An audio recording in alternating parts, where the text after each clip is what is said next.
घाम में हम आखा पथरे चल हम चासा पहनलो रात हम एकदम दिल लेखल लोकल रे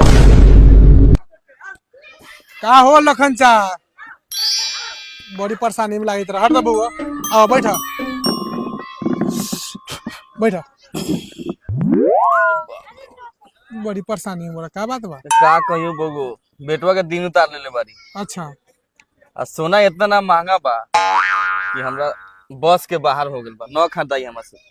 ए तुम मर दे तेरा एक बात मालूम ना हवा कथी? न्यूज़ देखा ला हम न्यूज के चक्कर में न रहिलो बगो। नरेंद्र मोदी बोलला है कि सोना माटी के भाव में हो जाता हां हाँ यही चलते नरेंद्र मोदी आके न्यूज पर बोलवा के कि आप लोग सोना ना खरीदे तेल ज्यादा यूज ना करे साल भर दिन बढ़ावा माटी के भाव में तरह मिले सोना तेल आ गैस कैसे के दिन बनाओ बगो?